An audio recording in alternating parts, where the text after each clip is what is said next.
Alhamdulillah hamdan katsira tayyiban mubarakan fih mubarakan alaih kama yuhibbu rabbuna wa yarda wa usalli wa usallim ala nabiyina al-karim Muhammadin wa ala alihi wa ashabihi wa man tabi'ahum bi ihsanin ila yaumiddin.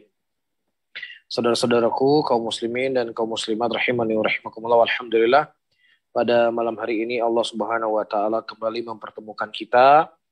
Ya, dan mudah-mudahan pertemuan kita adalah pertemuan yang dicintai dan diridhai oleh Allah. Pertemuan yang kita harapkan dengan pertemuan ini ya kita mendapatkan kemuliaan dan keutamaan yang dikhabarkan oleh Nabi sallallahu alaihi wasallam, sab'atun yudhilluhumullahu yaumal qiyamah yauma la dhilla illa dhilluh. Ada 7 golongan yang mereka akan mendapatkan naungan di sisi Allah, yang suatu hari tidak ada naungan kecuali naungan Allah Rabbul Alamin.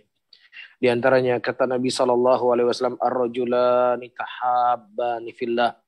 2 orang laki-laki yang mereka saling mencintai karena Allah. Mereka berkumpul karena Allah dan mereka berpisah juga karena Allah. Dan tentunya tidak ada yang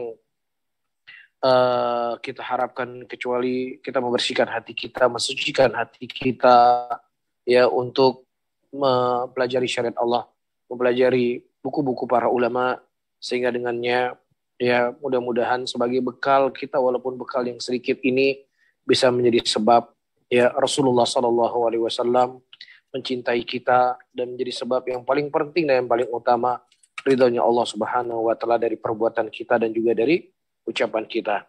Tapi pada pertemuan yang lalu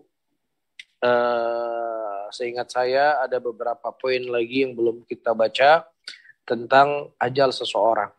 Ya, di antaranya disebutkan oleh Syekh rahimahullahu taala, qala Allahu azza wa jalla wa likulli ummatin ajal fa idza jaa ajaluhum la yasta'khiruna sa'atan wa la yastaqdimun. Setiap umat itu ada masa habisnya dia tinggal di dunia ini. Fa idza jaa ajaluhum, nah ketika ajal mereka sudah datang, maka Allah Subhanahu wa taala tidak memajukan dan juga tidak memundurkan. Tidak dimundurkan dan juga tidak dimajukan oleh Allah Subhanahu wa taala. Sebagaimana telah kita maklumi bersama, kematian tidak melihat apakah kita masih muda, apakah kita sudah tua, ataukah kita sakit atau lain sebagainya. Tetapi kematian itu adalah terikat dengan ajal. Ya, nah ketika kita menyadari bahwasanya kematian itu terikat dengan ajal, tidak terikat dengan umur, maka jangan lalai di masa muda kita. Jangan lalai di masa sehat kita. Jangan lalai di masa lapangnya kita. Demikian yang diwasiatkan oleh Nabi SAW. Ambillah masa sehatmu sebelum datang sakitmu. Ambillah masa mudamu sebelum datang masa tuamu. Ambillah masa lapangmu sebelum datang masa sempitmu. Dan ambillah kenikmatan hidup sebelum Allah Subhanahu wa taala mendatangkan kematian kepadamu. Dan juga Allah mengatakan dalam ayatnya, wa ma kana li nafsin an tamuta illa bi idznillah kitaban muajjala. Wa ma kana li nafsin, dan tidak ada di antara jiwa kecuali dia akan mati dengan izin Allah Subhanahu wa taala dari kitab yang telah dicatat di sisi Allah Rabbul Alamin.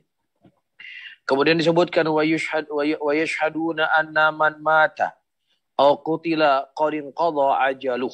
Nah, terkadang ada sebagian orang mereka punya keyakinan kalau orang yang bunuh diri itu adalah orang yang sebenarnya belum saatnya mati, tetapi dia mensegerakan dirinya untuk mati. Maka ini adalah sebuah keyakinan yang salah.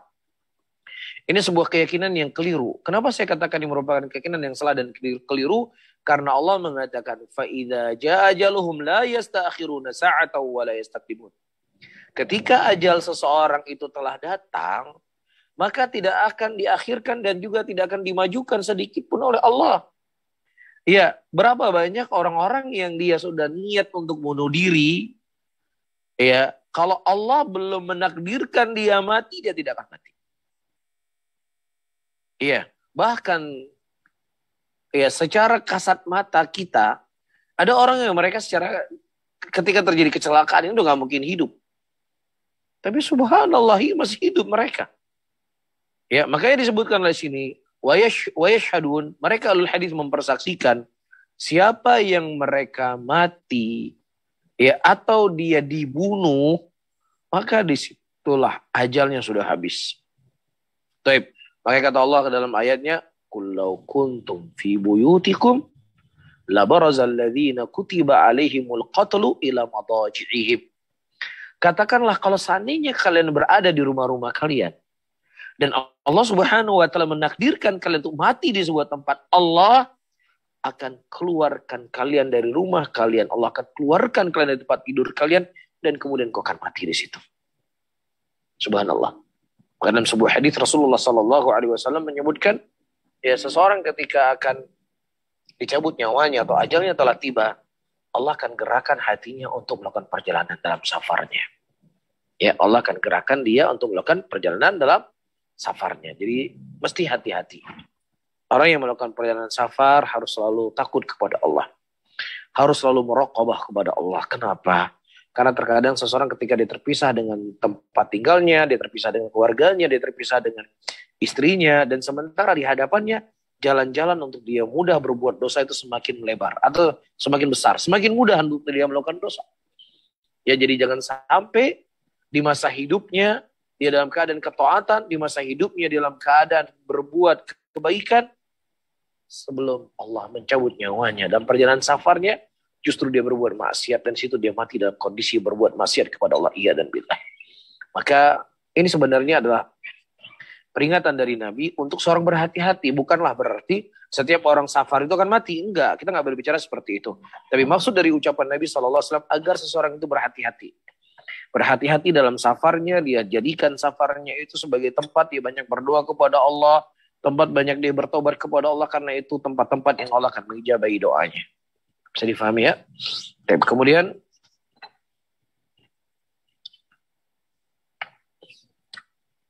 kita masuk kepada pembahasan yang baru tentang was-wasnya syaitan. Para hadirin dan hadirat rahimani wa rahimakumullah, sebelum saya membaca, syaitan itu memiliki senjata. Di antara senjatanya syaitan, was-was khannas. Was-was itu adalah syaitan menggambarkan kepada seseorang akan nikmatnya dosa dan akan indahnya dan lezatnya dosa tersebut. Iya. Nah, ketika manusia sudah selesai berbuat dosa, sudah selesai berbuat maksiat, maka syaitan itu akan khannas. Dia akan berkhianat. Ya, berapa banyak orang-orang yang tadinya ya dia berbuat dosa dan berbuat maksiat, dan kemudian setelah dia berbuat maksiat, dia merasa kerugian, dia merasa menyesal. Ya, kenapa? Syaitan yang menghias-hiasi dia dengan dosa tersebut sudah pergi. Cuman masalahnya dia nyesal di hari itu, besoknya atau 2 hari setelahnya, syaitan mendatangi dia dengan godaan yang sama, dengan rayuan yang sama, dengan konten yang sama, dengan materi yang sama, kemudian dia terjatuh lagi. 20 tahun yang lalu ketika dia masih muda digoda oleh syaitan, nyesal lagi, buat lagi, nyesal lagi, buat lagi. Sampai hari ini setelah 20 tahun yang lalu, dia masih dalam perangkap syaitan. Kita tanya pada diri kita, para hadirin dan hadirat, sampai kapan? Sampai kapan kamu akan terus diperdaya oleh syaitan, ya, yang mana dijatuhkan kita kepada lubang yang sama? Ingat, Allah Subhanahu wa taala menyebutkan sebuah ayat dalam Al-Qur'an. Lamma qudiyal amr. Ketika perkara semuanya sudah selesai. Yang masuk surga sudah masuk surga, yang masuk neraka sudah masuk neraka. Ya, kemudian Allah Subhanahu wa taala memberikan peluang kepada syaitan untuk menyampaikan khutbahnya. Di antara khutbah yang disampaikan oleh syaitan, innallaha wa'adakum wa'adal haqqi wa'adtukum fa akhlaftukum. Sesungguhnya Allah telah berjanji kepada kalian dengan janji yang hak, dan aku juga telah berjanji kepada kalian dengan janji yang aku selisih hari ini.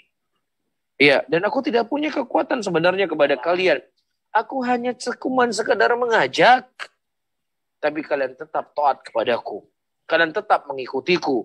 Maka fala talumuni walumu anfusakum. Maka jangan salahkan diriku, maka salahkanlah dirimu sendiri. Subhanallah. Apakah kita menunggu waktu itu, para hadirin dan hadirat? Apakah kita menunggu waktu di mana kita sudah tidak lagi bisa beramal? Ya, apakah kita menunggu ya mendengar omongan syaitan, mendengar ucapan syaitan, yang dia hari ini menggoda kita dan kita terus mengikuti godaannya dia. Kemudian dia berkata, "Fala talumuni walumu anfusakum." Jangan salahkan diriku, tapi salahkanlah diri kalian sendiri. Bukankah Allah telah mengingatkan kalian dengan jalannya syaitan?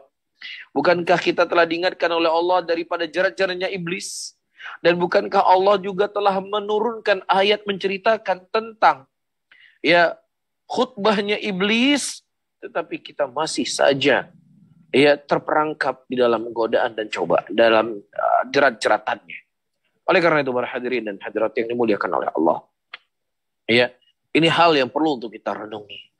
Kita terkadang cepat bosan ketika pembahasannya ilmu. Kita cepat bosan ketika hal-hal yang sifatnya tentang pelajaran agama yang sudah pernah kita dengar, yang sudah pernah kita bahas. Ini pembahasannya tentang apa sih? Pembahasannya kitab usul salasah. Ya, usul salasah. Saya sudah sering dengar. Ini pembahasannya tentang apa? Akidah salaf. Ya, akidah salaf. Paling isinya gitu-gitu aja. Subhanallah. Ayat Al-Quran, hadis Nabi, perkataan ulama, kita begitu cepat jenuh sementara syaitan yang dia ingin menggiring kita ke dalam nerakanya Allah. Dia menyampaikan dengan materi yang sama, dengan konten yang sama, dengan jalan yang sama, tapi kita nggak pernah bosan mengikuti daripada jalannya iblis. Tidak pernah bosan mendengar ucapannya syaitan. Tidak pernah bosan mendengar ajak-ajakannya dan seruan-seruannya. Sehingga hal yang seperti ini para hadirin, mudah-mudahan dengan apa yang kita sampaikan di sini bisa memberikan evaluasi dalam kehidupan kita, bisa memberikan wejangan agar kita harus selalu waspada, karena apa yang kita baca was-was syaitan ada sisi keterkaitan dengan apa yang kita baca sebelumnya, di mana ajal manusia itu akan datang, di mana kematian itu akan bisa menghampirinya sementara dia mati dalam keadaan jerat-jeratan syaitan, ya dan billah. Disebutkan wa ya'taqiduna anna Allah subhanahu, mereka ahlul hadis meyakini bahwasanya Allah subhanahu wa ta'ala khalaqa syayatin. Allah subhanahu wa ta'ala yang menciptakan syaitan. Yuwaswisunal adamiyin, yang mana syaitan itu memberikan was-was kepada adamiyin. Itu maksudnya kepada manusia. Dan kita ketahui para hadirin dan hadirat, Nabi Adam alaihissalam adalah nabi yang pertama kali diutus oleh Allah subhanahu wa ta'ala. Dan beliau adalah bapaknya manusia, seluruh manusia. Dan Allah ciptakan Nabi Adam dengan kedua tangannya. Dan Allah memerintahkan malaikat sujud kepadanya. Ya, begitu banyak kemuliaan dan fadilah yang dimiliki oleh Nabi Allah Adam alaihissalam. Tapi subhanallah, ketika Allah memerintahkan malaikat seperti kita sebutkan tadi itu sujud kepada Adam, dan semuanya sujud kepada Adam. Wa idh qulna lil malaikati isjudu li Adama fasajadu illa iblisa aba wastakbara wa kana minal kafirin. Ketika kami berkata kepada malaikat untuk mereka semuanya sujud kepada Adam, dan seluruhnya mereka sujud kepada Adam kecuali iblis, karena kesombongan dan keenggangannya, dan akhirnya dia tidak sujud kepada Nabi Adam, dan kemudian dia kafir dengan kesombongannya tersebut. Dan Nabi Adam alaihissalam menjadi sebab iblis tersebut terkeluarkan dari surganya Allah subhanahu wa ta'ala. Sehingga karena Nabi Adam menjadi sebab, maka dia terus berusaha Nabi Adam dengan godaan-godaan untuk memakan buah yang ada dalam surga tersebut. Dan subhanallah, seorang nabi, manusia yang mulia ini, qadarullah, sesuatu yang telah Allah takdirkan, beliau memakan buah yang dilarang oleh Allah subhanahu wa ta'ala. Qulna, tadi disebutkan, ketika iblis berkata, ya Adamu, hal adulluka ala syajaratin khuldi wa mulkin la yabla. Wahai Adam, maukah kutunjukkan kepada engkau sebuah kerajaan yang abadi? Kerajaan yang tidak akan pernah punah. Untuk engkau makan buah yang ada, buah abadi tersebut, maka engkau tidak akan pernah dikeluarkan dari surganya Allah. Disebut oleh para ulama, Nabi Adam sampai lupa kalau Allah pernah melarang beliau untuk mendekati pohon tersebut, karena begitu semangatnya, begitu tidak pernah berputus asa iblis untuk mengeluarkan Nabi Adam dari surganya Allah. Nah, sekarang kita ketahui bahwasanya iblis itu akan berada dalam neraka selama-lamanya. Dan dia tidak akan pernah tinggal diam sampai seluruh manusia juga masuk ke dalam neraka bersama iblis. Ya, dia punya ambisi dulunya untuk mengeluarkan Nabi Adam dari surga karena sebab Nabi Adam jadi keluarkan dari surga. Dan sekarang ambisi iblis, proyeknya iblis adalah memasukkan kita ke dalam nerakanya Allah Subhanahu wa taala agar iblis ada teman dalam neraka. Nah, kalau seandainya Nabi Adam alaihissalam saja berhasil digoda oleh iblis dalam keadaan tentunya Nabi Adam sudah bertobat kepada Allah dan beliau akan kembali ke dalam surga, maka tentunya bagaimana lagi dengan iman-iman kita teman-teman semuanya. Bagaimana lagi dengan kondisi kita yang masih banyak berbuat dosa, masih banyak berbuat maksiat. Dan terkadang iblis tidak perlu banyak datang kepada kita dengan godaan-godaannya. Iblis terkadang hanya datang kepada kita dengan main mata saja kita sudah patuh dan taat sama si iblis. Taib. Nah, kita kembali. Khalaqa syayatina yuwaswisunal adamiyyin. Yang mana Allah menciptakan syaitan dan memberikan waswas kepada adamiyyin. Wa yaqsiduna istizala lahum wa tarassaduna lahum. Ya, dan kemudian iblis tentunya memplesetkan manusia, ya, menghalangi manusia dari kebaikan, menghalangi manusia dari kebenaran, ya, menghalangi manusia dari al-haq. Dan Allah Subhanahu wa taala mengatakan dalam ayatnya, ya, sebagaimana disebutkan oleh Syekh, wa inna syayatina la yuhuna ila awliyaihim liyujadilukum wa in ata'tumuhum innakum lamusyrikun. Sesungguhnya syaitan itu dia saling melemparkan ucapan-ucapan mereka kepada wali-wali mereka. Untuk apa? Liyujadilukum, untuk dia menjidali kalian. Ya, hal yang hak atau hal yang batil dibungkus oleh syaitan dengan bungkusan yang indah, dipackaging oleh dia dengan packaging yang menggiurkan, sehingga orang-orang yang lemah imannya atau bahkan orang-orang yang tadinya berada di atas kebenaran, berada di atas hak, ya, karena bingkisan tadi atau karena kalimat yang batil dibungkus dengan kebaikan, ya, sehingga para hadirin dan hadirat ini dimuliakan oleh Allah, jatuhlah korban yang sangat banyak di situ. Di antara halnya, ya, para hadirin dan hadirat rahimani wa rahimakumullah, ketika Allah Subhanahu wa taala mengharamkan syirik. Dari awal ayat Al-Quran sampai akhir Al-Quran, Allah mengharamkan tentang kesyirikan dan menjelaskan tentang hakikat kesyirikan tersebut. Rasulullah SAW diutus oleh Allah, berdakwah selama 23 tahun. Fase Mekah dan fase Madinah, isi dakwahnya adalah tauhid. Isi dakwahnya mengingkari segala bentuk kesyirikan. Syirik kecil, syirik besar, dan jenis-jenis syirik. Semuanya diterangkan oleh Nabi SAW. Namun apa yang terjadi? Ya, dengan hanya satu kalimat, ya, cinta kepada orang soleh, hubus solihin, mencintai wali-wali Allah, ya, menjadilah perbuatan kesyirikan yang itu akan menjadi kekalnya seorang dalam neraka, berubah menjadi sebuah ibadah dan sebagai bentuk wujud cinta kepada orang soleh. Apa salahnya kami mendatangi kuburan? Apa salahnya kami meminta melalui mereka? Bukankah mereka wali-wali Allah? Bukankah mereka para ulama yang telah memperjuangkan agama ini dengan darah mereka, dengan harta mereka? Ya, habis waktunya mereka untuk membela agama Allah, tentunya mereka adalah orang-orang yang dicintai oleh Allah. Mereka adalah orang-orang yang dekat dengan Allah. Sementara kita banyak dosa, kita banyak berbuat maksiat. Gak mungkin dengan dosa yang begitu banyak kita meminta kepada Allah. Tidakkah kau malu? Sehingga kita butuh penengah-penengah yang akan bisa menyampaikan doa kita kepada Allah Rabbul Alamin. Subhanallah. Ya, kesyirikan yang Allah haramkan dari awal Al-Quran sampai akhir Al-Quran menjadi legal, menjadi ibadah. Ya, dengan satu kalimat hubus solihin, mencintai orang soleh. Ya, makanya ketika kita mengingkari manusia dari kesyirikan, ya, melarang mereka untuk meminta kepada kubur, maka siap-siap akan dituduh sebagai seorang Yahudi. Siap-siap dituduh sebagai, ya, orang-orang yang terlaknat. Masa kita memuliakan ulama nggak boleh? Masa kita mencintai wali Allah nggak boleh? Masa kita memuliakan orang-orang yang dekat dengan Allah? Nggak boleh. Subhanallah. Ya, begitulah yang mereka lemparkan dan mereka lontarkan di tengah-tengah muslimin. Siapa yang tidak boleh memuliakan ulama? Siapa yang tidak boleh mencintai wali Allah? Siapa yang melarang untuk memuliakan mereka? Siapa? Yang kita larang adalah ketika Anda datang ke kuburan orang soleh dan berdoa kepadanya, meminta melalui jalannya, itu yang kita larang.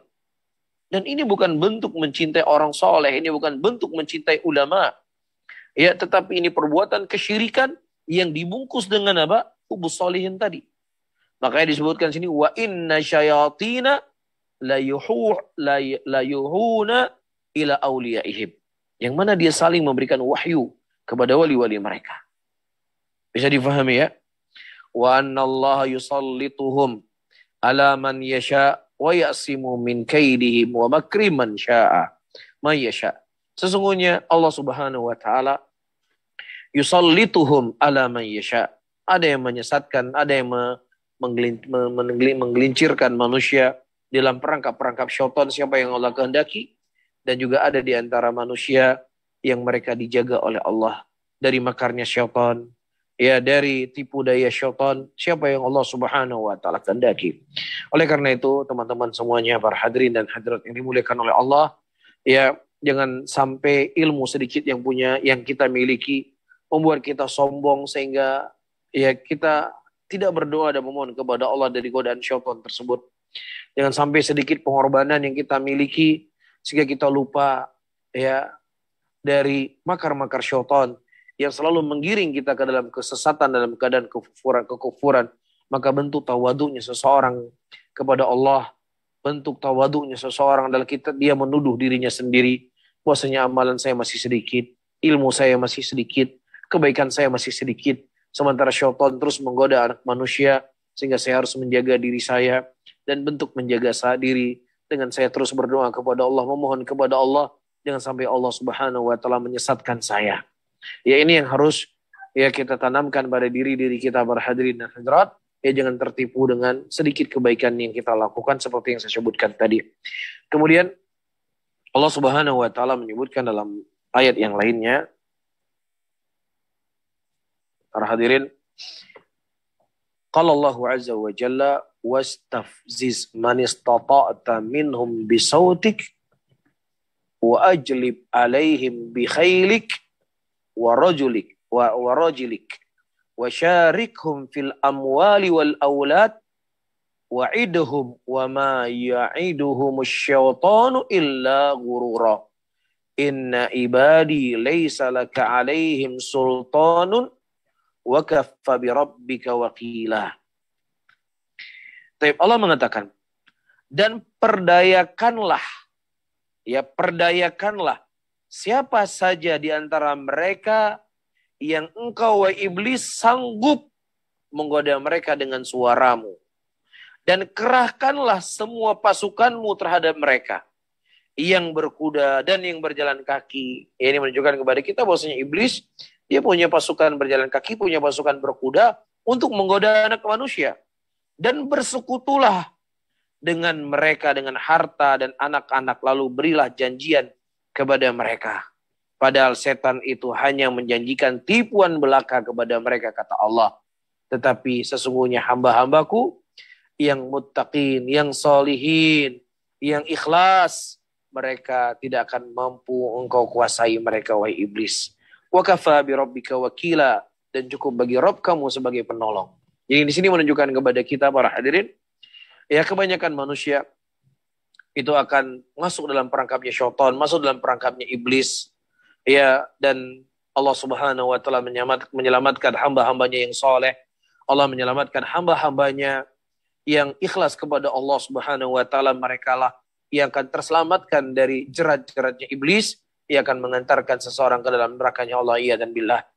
Kemudian Allah mengatakan dalam ayat yang lainnya, innahu laisa lahu sultanun 'alal ladzina amanu wa 'ala rabbihim yatawakkalun. Sesungguhnya iblis itu tidak akan punya kekuatan kepada orang-orang yang beriman dan kepada orang-orang yang hanya kepada Allah Subhanahu wa taala dia bertawakal. Bisa difahami ya? Dan di sana para hadirin dan hadirat, para ulama kita sangat konsen dengan pembahasan ya jalan-jalan iblis dan langkah-langkahnya iblis dalam menggoda anak manusia. Ya, nah di antara jalannya iblis dalam menggoda anak manusia itu memiliki beberapa tingkatan. Ada tingkatan iblis mendatangi anak manusia untuk berbuat kesyirikan. Dan kalau seandainya dia tidak berhasil mendatangi anak manusia untuk berbuat kesyirikan, iblis akan mendatangi dari pintu kebidahan. Ya, nah kalau seandainya iblis juga tidak mampu untuk mendatangi manusia, ya untuk berbuat kebidahan, iblis akan mendatangi manusia untuk berbuat dosa besar. Nah kalau seandainya dia juga tidak mampu menggoda anak manusia untuk berbuat dosa besar, iblis akan mendatangi manusia tersebut untuk berbuat dosa kecil. Dan kalau seandainya dosa kecil pun iblis tidak mampu untuk menggoda mereka, maka iblis akan menggoda mereka untuk ya tersibukkan dengan perkara, untuk tersibukkan ya atau diarahkan untuk beramal dengan sebuah amalan yang kemuliaannya di bawah amalan yang lainnya. Jadi maksudnya ini ada amalan mulia dan satunya ada amalan yang di bawahnya kemuliaannya. Nah si iblis kalau kamu pun nggak usah berbuat dosa ya sudah nggak masalah. Yang penting ente meninggalkan amalan yang mulia ini dan ente sibuk dengan amalan yang di bawahnya yang mulia. Subhanallah. Segitunya dia tetap akan menggoda kita. Jadi iblis itu nggak ada istilahnya putus asa. Ya udah kalau ente nggak mau berbuat syirik ya udahlah saya nggak mau menggoda ente lagi, enggak. Kalau ente nggak mau berbuat bidah ya sudah saya nggak mau menggoda ente lagi, enggak. Kalau kita nggak mau berbuat bidah dia turun lagi di bawahnya. Kalau kita nggak mau berbuat dosa dia tetap akan menggoda kita meninggalkan amalan yang lebih mulia dan cukup engkau melakukan amalan yang di bawahnya mulia. Tapi kalau seandainya itu pun nggak bisa digoda oleh iblis, iblis akan menggoda kita untuk memperbanyak berbuat amalan-amalan mubah, ya sehingga kita terlalaikan dengan kebajikan. Subhanallah. Ya terkadang kita mesti banyak cerita tentang diri kita sendiri. Jangan hanya banyak menceritakan tentang kondisi orang. Kita cerita tentang diri kita, teman-teman semuanya, para hadirin dan hadirat yang dimuliakan oleh Allah. Ketika ditanya, kamu sedang futur ya? Enggak, saya enggak futur. Karena kita merasa yang namanya futur, tadinya pelihara jenggot, sekarang cukur jenggot. Yang tadinya sholat di masjid, jadi enggak sholat. Nah orang kalau enggak sholat lagi bukan futur namanya, sudah kafir orang enggak sholat. Ya bukan lagi futur itu namanya. Ya, tetapi para hadirin perlu kita sadari, di antara tanda-tanda kefuturan seseorang dan dia telah masuk dalam perangkapnya syaitan, ketika ya dia meninggalkan ketaatan dan dia tersibukkan dengan perkara-perkara yang mubah. Ya, dia nggak berbuat dosa, dia nggak berbuat maksiat. Ya, misalnya dia meninggalkan majelis ilmu, meninggalkan duduk, mendengarkan kajian. Ya, dia kemana ke diskotik? Enggak, dia nggak diskotik. Dia nonton bioskop? Enggak juga. Tapi dia lebih ya naik sepeda, naik motor-motoran, ya nongkrong. Dia nggak berbuat dosa, betul. Tetapi itu telah memasukkan Anda ke dalam perangkapnya syaitan. Karena syaitan di antara perangkapnya seperti saya sebutkan tadi, akan memalingkan Anda dari amalan ketaatan dan Anda disibukkan dengan perkara-perkara yang mubah. Bisa difahami ya? Kemudian kita masuk kepada bab selanjutnya. As-sihru was-saharah. Ya, as-sihir dan juga penyihirnya. Penyihir laki-laki dan penyihir perempuan masuk dalam pembahasan ini. Nah, sebelum saya baca, para hadirin dan hadirat rahimakumullah, manusia dalam permasalahan sihir itu dibagi dengan beberapa golongan. Ada golongan Mu'tazilah yang mereka tidak percaya dengan yang namanya sihir. Ya, karena nggak masuk akal mereka dan nggak masuk logika mereka. Dan ada kelompok yang kedua, ekstrim, yang mereka menjadikan sihir itu sebagai tanda perwalian seseorang. Dia menjadikan ya sihir tersebut sebagai tanda dia sebagai wali Allah. Ya, dia sebagai ya orang keramat atau yang semisalnya. Ya, padahal itu hakikatnya sihir. Oh, dia bisa terbang, bisa sholat Jumatnya di Mekah, tinggalnya di Jakarta, sholatnya Jumatnya di Mekah. Atau hal-hal yang lainnya, yang sebagiannya adalah dusta dan sebagiannya mereka memang berkhidmat kepada iblis, yang kemudian para hadirin dan hadirat dinamakanlah itu sebagai karomahnya para wali.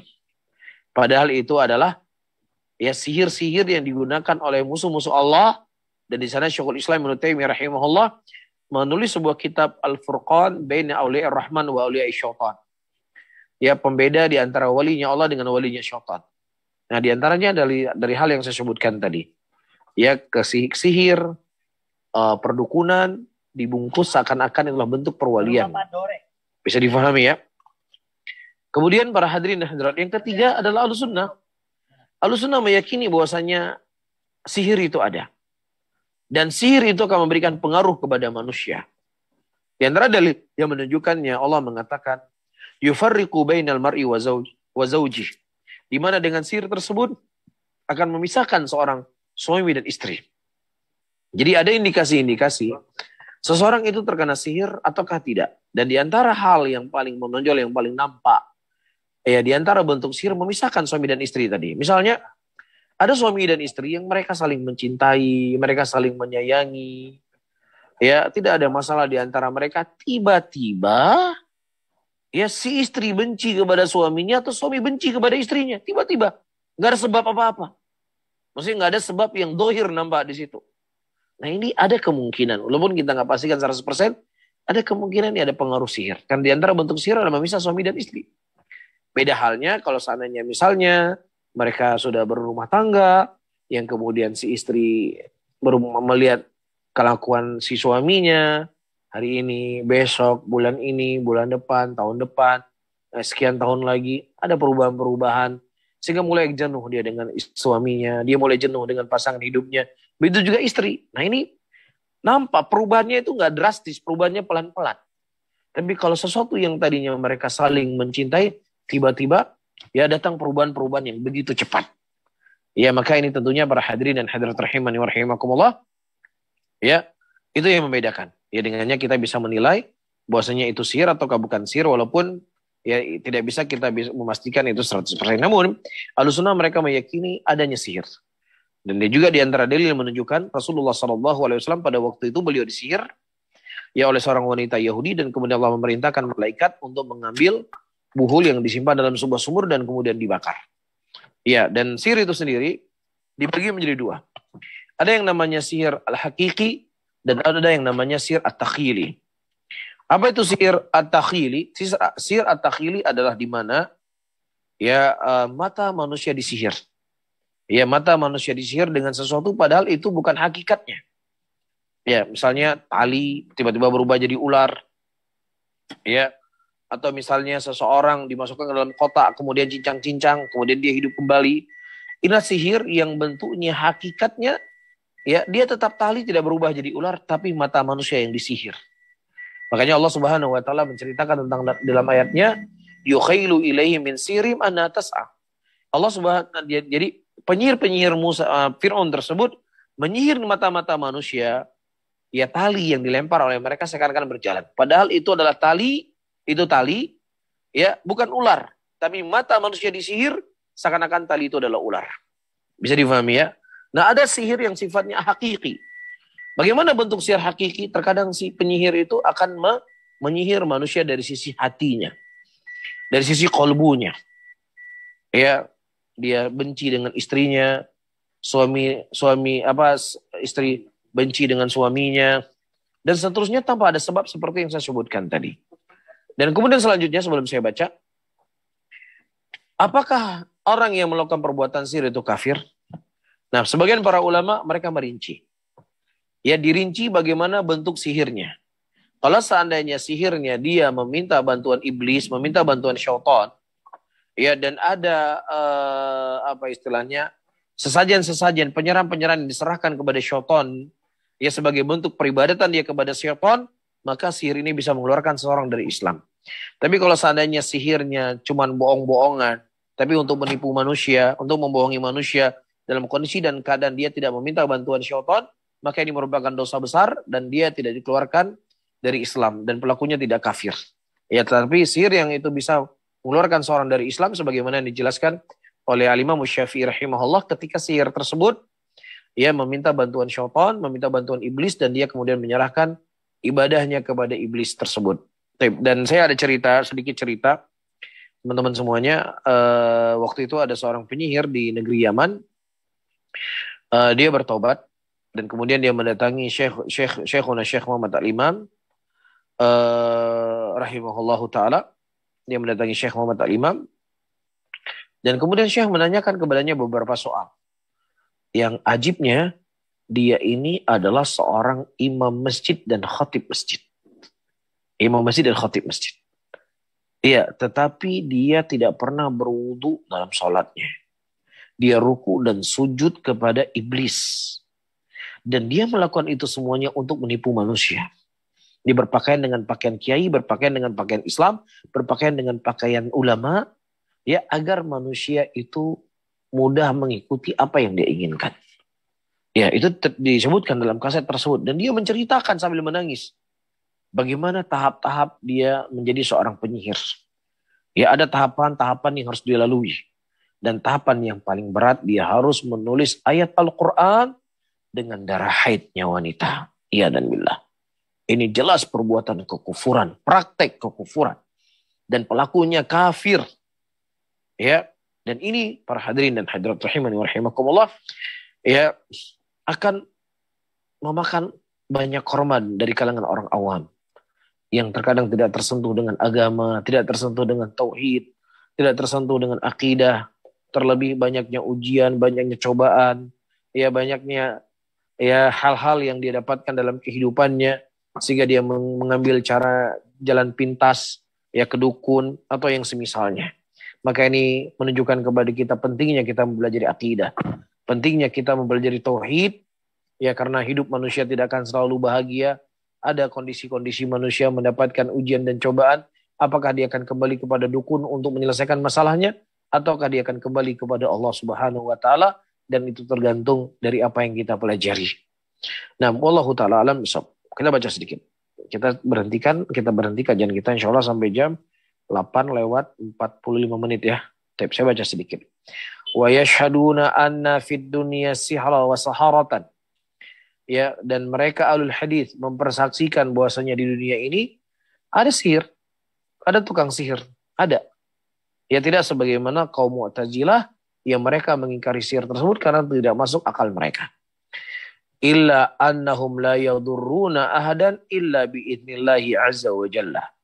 Kecuali, tetapi mereka para penyihir tersebut tidak bisa memberikan mudarat kepada siapapun kecuali dengan izin Allah Subhanahu wa taala. Sesakti apapun dia, sehebat apapun dukunnya, ya, tidak akan bisa memberikan mudarat kalau Allah Subhanahu wa taala tidak berkehendak. Makanya Allah mengatakan, wa ma hum bidharrina bihi min ahadin illa biidznillah. Dan tidaklah mereka para penyihir tersebut memberikan mudarat kecuali siapa, ya, kecuali dengan izin Allah Subhanahu wa taala. Baik. Wa man sahara minhum wastamala as-sihra wa i'taqadahu annahu yadur aw yanfa bighairi idznillah ta'ala faqad kafar.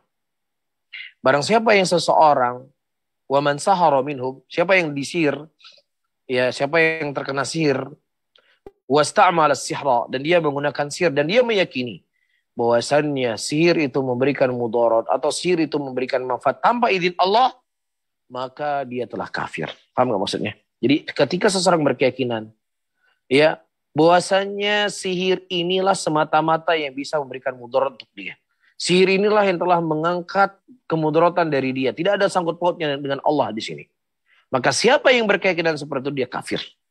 Ya, karena menurut Al-Quran, menurut ayat Allah, penyihir itu tidak bisa memberikan manfaat dan juga tidak bisa memberikan kemudaratan kecuali dengan izin Allah Subhanahu wa taala. Baik. Wa idza wasafa ma yukfaru bihi ustutiba fa in taba wa ila duriba unuquh. Nah, siapa yang seseorang telah disifati dengan perbuatan-perbuatan sihir tersebut, maka dia dimintai untuk bertobat. Kalau seandainya dia bertobat, maka diterima tobatnya. Tapi kalau seandainya dia tidak bertobat, maka disembelihlah kepalanya. Dan itu merupakan kesepakatan para sahabat Rasulullah sallallahu alaihi wasallam, haddus sahir duriba unuquh. Ya, hukuman bagi para penyihir itu dipenggal kepalanya. Wallahu taala alam bisawab. Karena tadi Abu Rehan berpesan kita kajiannya 1 jam. Ya, mungkin ada tersisa sekitar 14 menit lagi. Ya, kita akan menjawab beberapa pertanyaan, tentunya sebatas kemampuan yang saya ketahui, dan saya tidak dibebani oleh Allah apa yang saya tidak ketahui, dan kalau seandainya memang nanti tidak ada soal, ya kita lanjut membaca kembali kitab kita. Barakallahu fikum.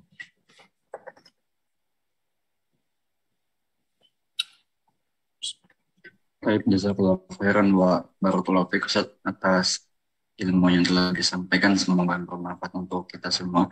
Baik, jamaah sekalian, ikhwatal Islam, kita sekarang masuk ke sesi tanya jawab. Insya Allah kita ada waktu kurang lebih 30 menit, Ustaz ya. Oh, 30 menit. Oke. Di sini ada 6-30 menit, Ustaz ya. Oke. Atau berapa? Anda bebas saja. 15 menit insya Allah, akhi, karena masuk ke sholat kita di sini. Tadi sudah diskusi 15 menit kurang lebih ya. Ya, sudah ada beberapa pertanyaan yang masuk. Namun kami ingin memberikan kesempatan terlebih dahulu untuk penanya yang ingin bertanya langsung. Sudah ada yang send, Ibu Rina Lestari. Silahkan bisa langsung bertanya kepada Ustadz.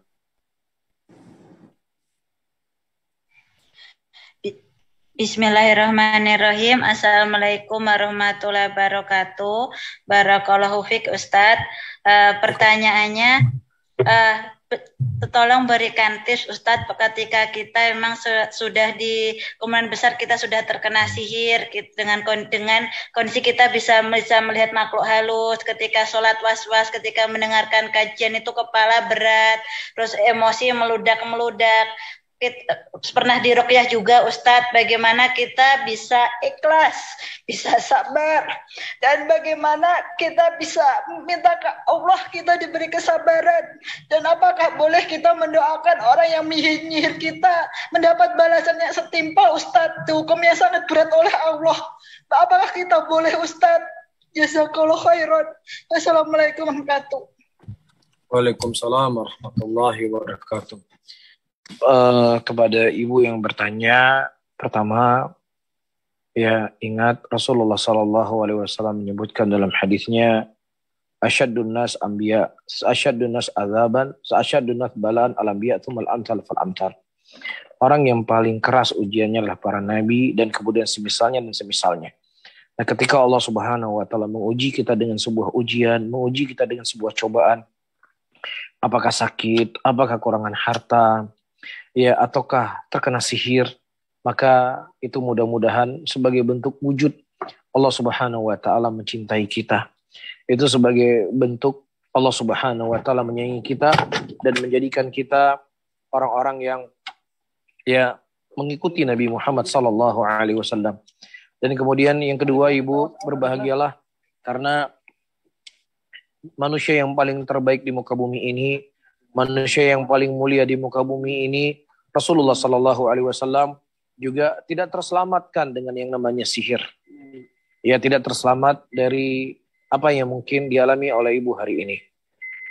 Ya, dan ini adalah sebenarnya dari sisi lain adalah sebuah kemuliaan kepada kita. Tapi sebenarnya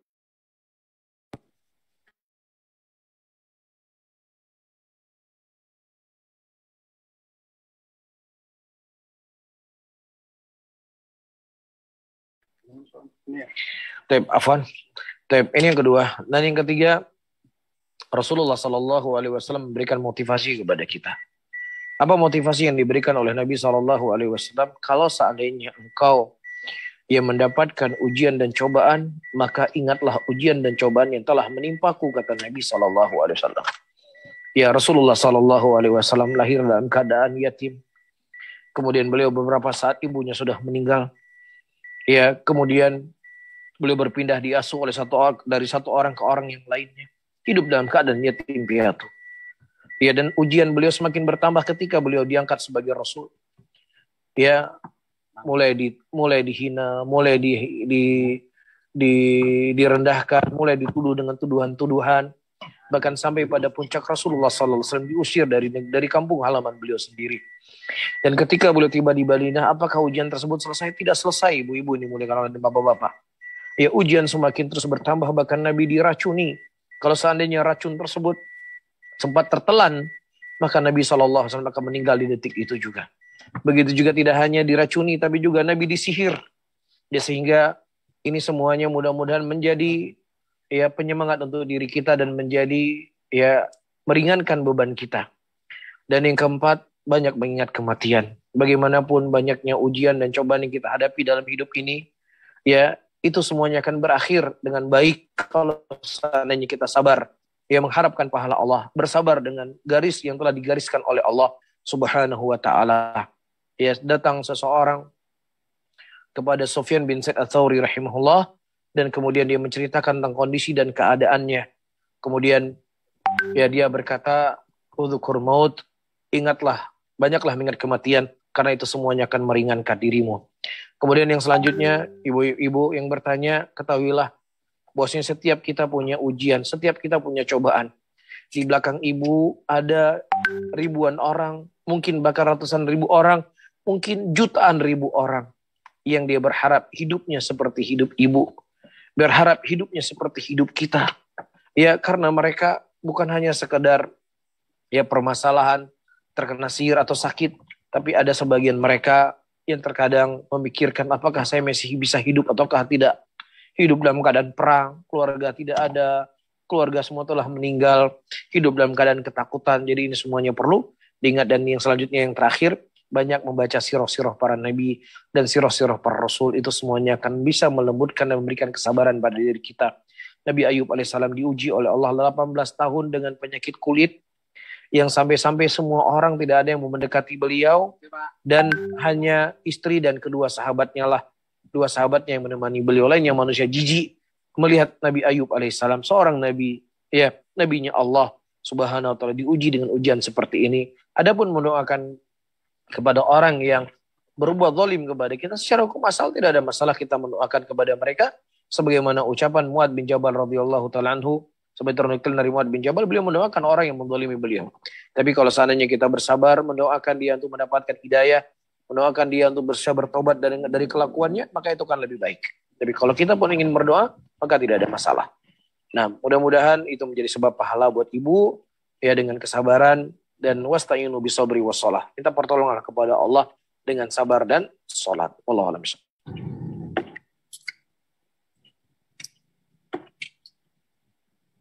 Assalamualaikum wa jazakallahu khairan Ustaz atas jawabannya. Jamaah semua, kita pindah ke pertanyaan via chat. Kami ingin membacakan salah satu pertanyaan dari jamaah.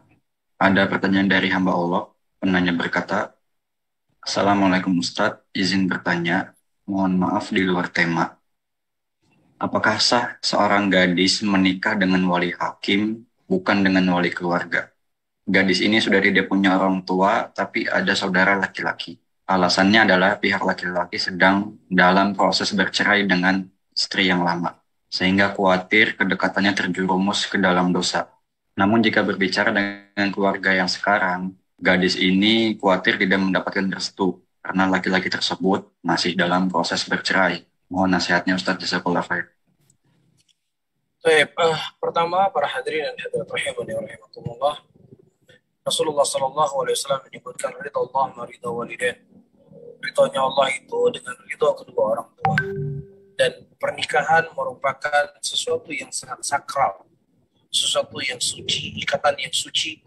Maka ikatan yang suci ini kita butuh ridho dari kedua orang tua kita. Berapa banyak orang-orang yang mereka menikah karena saling cinta, ya saking buru-burunya dia ingin melakukan pernikahan, sehingga dia lari dalam pernikahannya dalam keadaan ibunya tidak ridho dengan apa yang dia lakukan dan ayahnya. Maka kita dapatkan pernikahan seperti ini tidak akan pernah lama. Pernikahan seperti ini akan hancur, ya, karena ya tidak ada keridhaan dari orang tua, dan Allah tidak akan ridho dengan perbuatan tersebut. Jadi ini yang pertama yang harus dilakukan oleh seorang yang ingin menikah.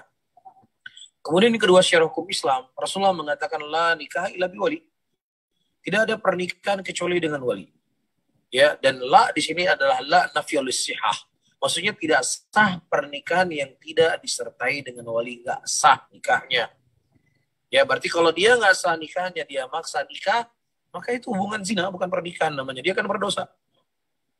Tapi kecuali bolehnya seseorang menikah tanpa wali, pertama dia memang tidak ada wali yang menikahkan dia.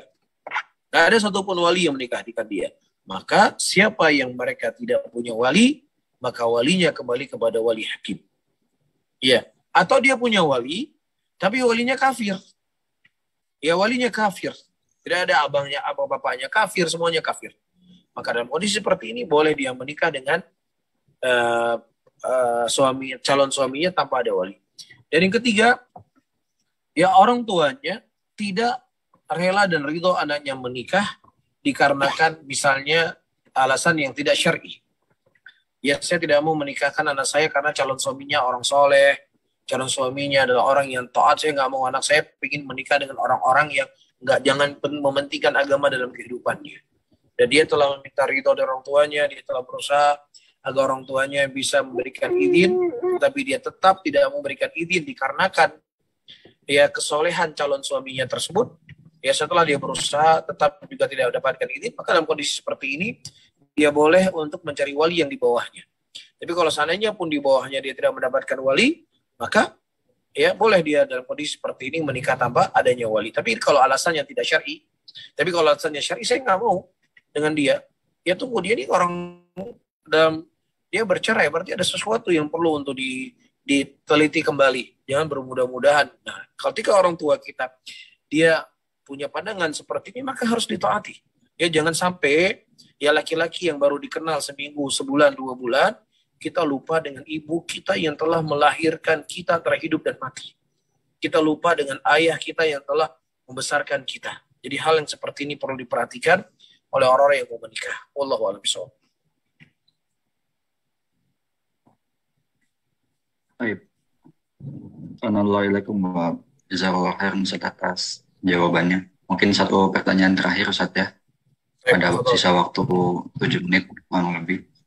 Kita pindah ke penanya langsung. Saudara yang presiden 2 orang, namun mohon maaf kami mendahulukan Ummu Amar ya, karena sebagai pengurus. Jadi silakan Ummu Amar bisa bertanya langsung.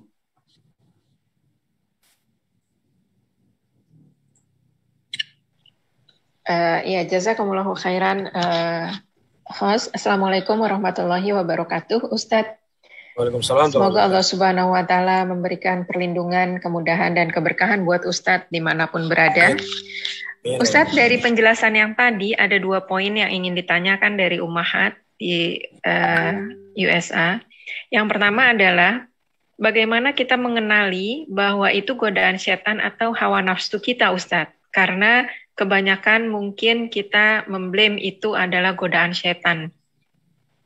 Padahal mungkin itu adalah hawa nafsu. Jadi mohon bagaimana kita bisa membedakannya.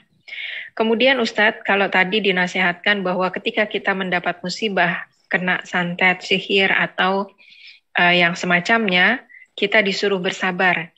Namun kata bersabar di sini ada usaha yang harus kita lakukan. Bagaimana usaha itu Ustadz yang bisa kita lakukan yang tidak bertentangan dengan syariat? Jazakumullahu khairan atas jawaban dan nasihat Ustadz. Masya Allah. Pertama, para hadirin dan hadirat rahimakumullah, dan kepada yang bertanya, apa faedahnya kita mengetahui ini hawa nafsu ataukah ini bisikan syaitan? Ya, toh dua-duanya adalah sesuatu yang terlarang. Toh dua-duanya sesuatu yang tercela. Ya, nah disebutkan oleh para ulama, apa saja yang menyelisihi daripada syariat Allah, apa saja yang menyelisih dari Al-Quran, apa saja yang menyelisih dari Sunnah, maka itu semuanya masuk dalam godaan syaitan. Apakah itu bentuknya dia itu godaan syaitan atau hawa nafsu? Yang jelas apa saja yang menyelisih dari Al-Quran dan Sunnah itu semuanya adalah langkah-langkah dari syaitan itu sendiri. Taib. Allah mengatakan dalam ayatnya, Innan nafsa, sesungguhnya dari jiwa manusia ada yang di sana dia condong kepada kejelekan. Kecuali ya orang-orang yang dirahmati oleh Allah Subhanahu wa Ta'ala. Dan hawa nafsu itu ada sesuatu yang sifatnya positif dan ada sesuatu yang sifatnya adalah negatif. Nah, ketika nafsu itu mengarahkan seseorang kepada hal yang menyelisih dari syariat Allah, maka itu semuanya adalah dari bisikan syaitan dan godaan syaitan. Adapun yang kedua, seseorang dia bersabar dari setiap ujian dan cobaan yang diberikan oleh Allah. Dan sabar itu bukanlah dia meninggalkan sebab untuk menghilangkan apa yang dia dapatkan dalam kehidupannya. Nabi Ayub alaihissalam ketika diuji oleh Allah, dengan penyakit yang mana penyakitnya itu sampai berulat badan beliau, hanya tersisa lisan beliau untuk beliau bisa berzikir kepada Allah Subhanahu wa taala. Tetapi beliau tetap berdoa kepada Allah Subhanahu wa taala dari ujian tersebut agar Allah menghilangkan penyakit dari beliau. Bahkan beliau mengatakan, wa anta arhamur rahimin, dan engkau lah zat yang maha merahmati hamba-hambanya.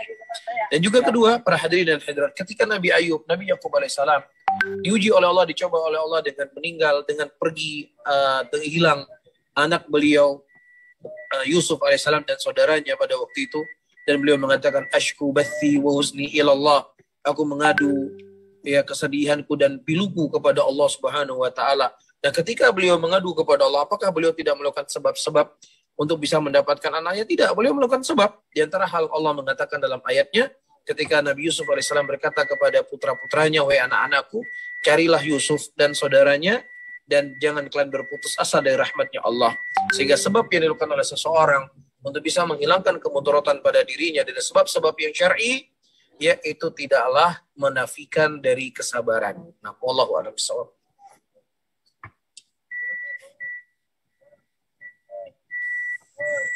Baik, jazakallahu khairan. Barakallahu fikum atas jawabannya, Ustaz. Mungkin kita cukupkan sampai sini, Ustaz, ya. Baik, barakallahu fikum, Ustaz Agung.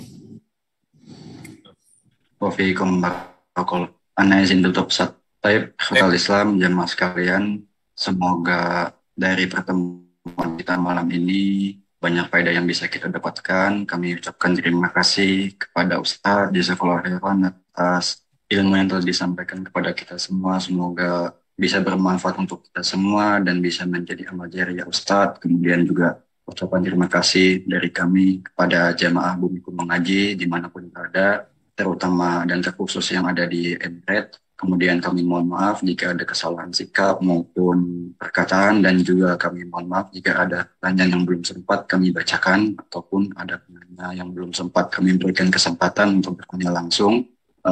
Akhirul kalam wa sallallahu ala nabiyina Muhammadin wa ala alihi wasallam. Subhanakallahumma wa bihamdika asyhadu an la ilaha illa anta wa atubu ilaik. Assalamualaikum warahmatullahi wabarakatuh. Waalaikumsalam warahmatullahi wabarakatuh. Baik, ana izin ya. Jazakallahu khair, Ustaz. Ya, warahmatullahi